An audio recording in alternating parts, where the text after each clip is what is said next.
Uh, Dear students, hello. I am going to discuss chapter number 14, that is Baswa's Farm from workbook.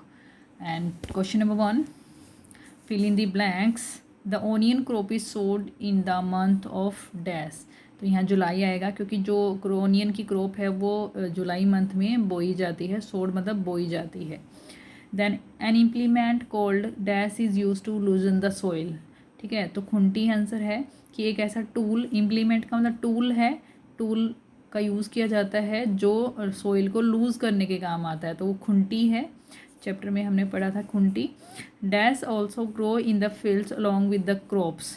कि crops के साथ और क्या उग जाता है, तो क्या उग जाता है, वीड्स उग जाते हैं. अनवांटेड प्लांट्स होते हैं, वीड्स आर अनवांटेड प्लांट्स जो अपने आप ही उग जाते हैं और वो क्या करते हैं, जब दूसरी फसल उगाते हैं तो वो न्यूट्रिशन लेते हैं ज़मीन से और क्रॉप्स को अच्छे से नहीं उगने देते हैं. इफ़ द क्रॉप इज़, तो इसलिए weeds answer. If the crop is not harvested on time it will dash. तो रोट आएगा. अगर क्रॉप को टाइम पे हार्वेस्ट नहीं किया जाएगा तो वो रोट हो जाएगी, मतलब वो सड़ जाएगी, खराब हो जाएगी. रोट का मतलब खराब हो जाएगी या सड़ जाएगी. A dash grows crop in the field. कौन उगाता है क्रॉप को फील्ड में? Farmer. The dash is use to cut dried leaves. देखो ऑनियन की जो सूख जाती हैं ना, जो लीव्स सूख जाती हैं तो उनको कट करने के काम कौन आता है? तो एक टूल है जिसका नाम है इलीज. ठीक है, जिसको दरांत भी बोलते हैं हिंदी में और इसका इलीज बोलते हैं इंग्लिश में. नेक्स्ट है ट्रू और फॉल्स. पहला क्वेश्चन देखो, ट्रू फॉल्स में farming involves many steps. Yes, बहुत सारे स्टेप्स होते हैं फार्मिंग के अंदर. All crops can be grown in the same season. नहीं, सभी क्रॉप्स को एक ही सीज़न में नहीं उगाया जाता, सेम सीजन में अलग अलग सीजन में उगाया जाता है, तो क्रॉस करेंगे. सीड शुड बी सोड क्लोज टू ईच अदर. जो सीड्स हैं एक दूसरे के पास बोनी चाहिए, लिखा हुआ नहीं, फॉल्स है, क्रॉस है. अच्छा, यहाँ पे ट्रू फॉल्स बोला है तो हम यहाँ पे टी और एफ लिखेंगे. टी फिर एफ फिर एफ फिर टी और फिर टी. ध्यान रखना ये. फ्रॉम द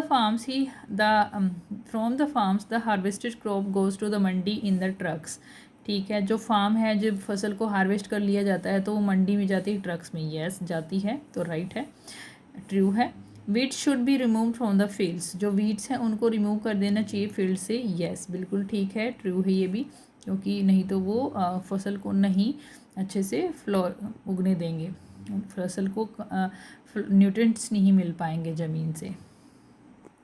नेक्स्ट क्वेश्चन है add give reasons for the following. Reasons बताने हैं जो क्वेश्चन है उनके लिए.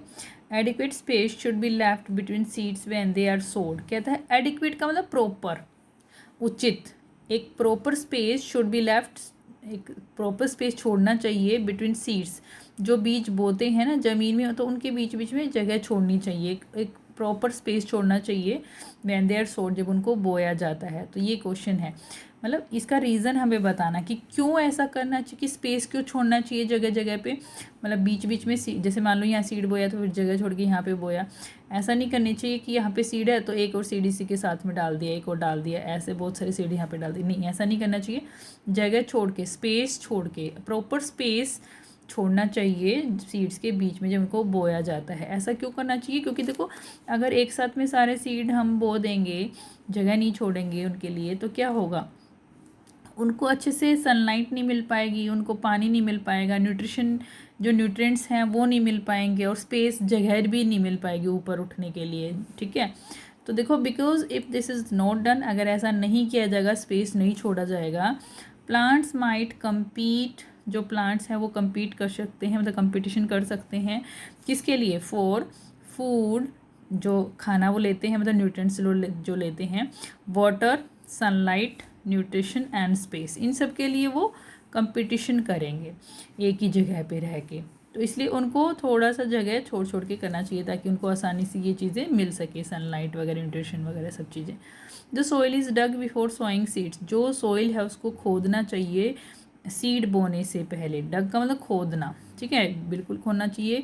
क्यों खोदना चाहिए? देखो, to loosen the soil, soil को लूज़ करने के लिए, so that roots can easily absorb air and water, ताकि जो रूट्स हैं वो आसानी से एयर और पानी को ले सकें। अगर लूज़ नहीं होंगी ना सोइल, तो उसमें एयर नहीं जा पाएगी। एयर जाने के लिए क्या होना चाहिए?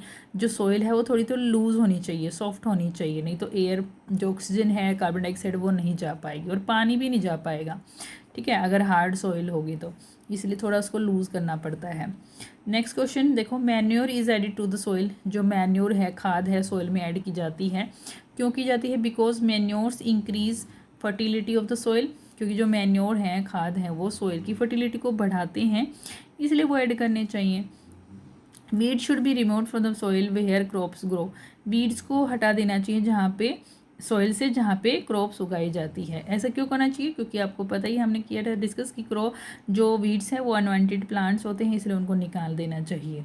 Because weeds are unwanted plants and they compete with plants of crops, वो जो क्रॉप्स के प्लांट्स होंगे उनके साथ कम्पीट करेंगे, इसलिए उनको हटा देना चाहिए ताकि उनको न्यूट्रिशन अच्छे से मिल सके।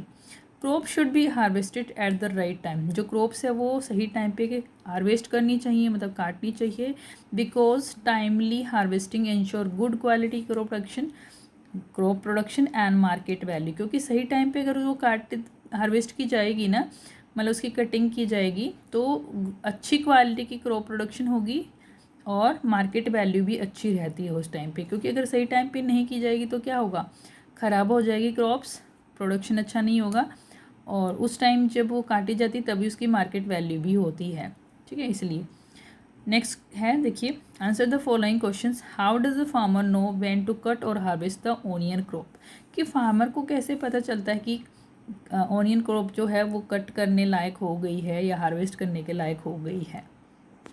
तो आंसर है, when the tops of or some portion of onions are visible above the soil and leaves begin to shrivel। देखो क्या कहता है कि जो जैसे प्याज को आपने देखा होगा कि जो प्याज है ना, लीव्स के साथ में रहता है, जब ज़मीन में रहता है तो उसका जो प्याज मोटा हो जाता है ना, तो थोड़ा थोड़ा ऊपर आना शुरू कर देता है, तो प्याज का ऊपर वाला हिस्सा दिखना शुरू हो जाता है। तो यही लिखा, देखो, when the tops of some portion of onion, या तो उसका टॉप, जो ऑनियन का टॉप है, या फिर उसके कुछ पोर्शन ऑनियन का ऊपर दिखाई देना शुरू हो जाता है, विजिबल हो जाता है अबाउट द सोइल, सोइल से ऊपर आना शुरू हो जाता है, क्योंकि मोटा हो जाता है और सोइल से ऊपर आना शुरू हो जाता है, ठीक है। एंड लीव्स बिगिन टू श्राइवल, और जो लीव्स है ना, पत्तियाँ, वो भी थोड़ी सूखने सी लग जाती हैं, ठीक है, श्राइवल हो जाती हैं। तो तब उसको पता चल जाता है फार्मर को कि अब ऑनियन को हार्वेस्ट कर लेना चाहिए, कि ऑनियन का जो ऊपरी हिस्सा है, जिससे वो लीव्स जुड़े होते हैं, वो थोड़ा ऊपर आना शुरू हो जाता है, मोटा होके, प्याज थोड़ा मोटा होके ऊपर आना शुरू हो जाता है, तो पता चल जाता है। वट आर वीड्स, वीड्स क्या होते हैं? The unwanted plants are called weeds, weeds क्या होते हैं? अनवांटेड प्लांट्स होते हैं। वट इज़ मैन्योर, मैन्योर क्या होता है? The decompose form of waste of plants and animals is called manure. जो प्लांट्स और एनिमल का वेस्ट होता है ना, मतलब जो लीव्स हैं टूट के गिर जाते हैं, या जो एनिमल्स हैं उनके भी वेस्ट होते हैं, जो वो डिकम्पोज हो जाते हैं। डिकम्पोज का मतलब मिट्टी जैसे बनना शुरू हो जाते हैं, वो स्मॉल पार्टिकल्स में टूटना शुरू हो जाते हैं, बिल्कुल छोटे छोटे मिट्टी जैसे बन जाते हैं, तो वो डिकम्पोज हो जाते हैं, इसका मतलब, तो उसको मैन्योर कहते हैं। The decomposed form of waste of plants and animals is called manure. What do you mean by irrigation?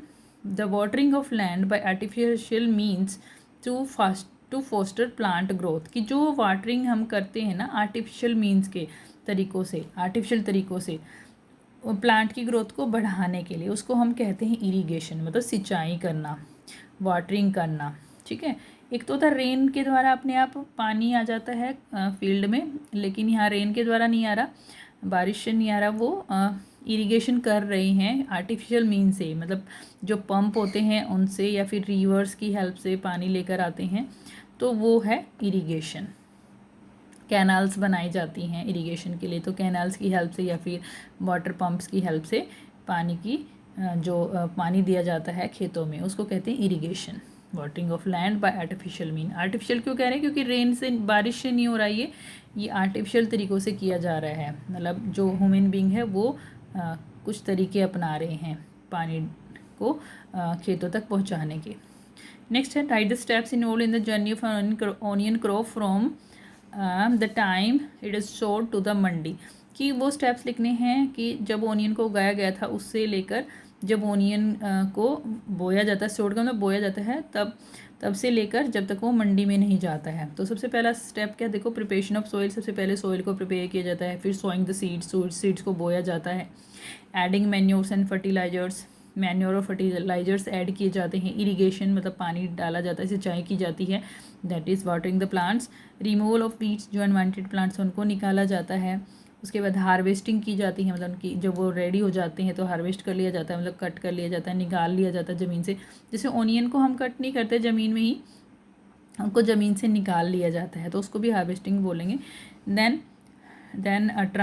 फिर उसके बाद में उनके लीव्स हटाए जाते हैं नीचे ज़मीन में से निकालने के बाद। देन ट्रांसपोर्ट किया जाता है, ठीक है, ट्रांसपोर्ट टू द मार्केट में मतलब मंडी भी लिख सकते हैं यहाँ पर। नेक्स्ट है मैच द फॉलोइंग करेक्टली। अब देखो यहाँ पे आपको कुछ पिक्चर्स दिखाई दे रही हैं, खुरपा देखना है, खुरपा कहाँ है, ये है, तो ये ए का आंसर है, तो यहाँ पर ए लिख देंगे। ऐसे भी मैच कर सकते हैं, लेकिन ये थोड़ा ज़्यादा अच्छा रहता है कि जैसे यहाँ पे ए लिखा हुआ है, ठीक है, खुरपा, और यहाँ पे 5 के पीछे ए लिख दोगे कि ये जो खुरपा है इसका आंसर है। देन सीड ड्रिल का कौन सा है, देखो बी, ये वाला, ये सीड ड्रिल है। यहाँ पे देखो, यहाँ पे दिख रहा है कि यहाँ पे जो बीज है ना, यहाँ पे डाला जाता है, ऊपर डाला जाता है, और यहाँ से यहाँ पे आ जाता है, देखो ये सीड नीचे गिर जाता है यहाँ पे ज़मीन में। उसके बाद देखो वुडन प्लो कौन सा है, देखो यहाँ पे ये है वुडन प्लो, तो यहाँ पे सी आंसर। हैरो ये वाला है, ठीक है, ये ज़मीन को लेवलिंग करने के काम आता है, इसमें डिस्क शेप के वो रहती हैं, कटिंग करने के लिए मिट्टी को तोड़ती रहती हैं, वो जो मोटे मोटे मिट्टी के वो बन जाते हैं ना, उनको तोड़ने के काम आती है। शिकल दराती ये वाली है, तो ये है आंसर इसका, ठीक है। तो इसी के साथ ये वर्क बुक में चैप्टर नंबर 14 कंप्लीट हो गया है। Thank you, have a nice day.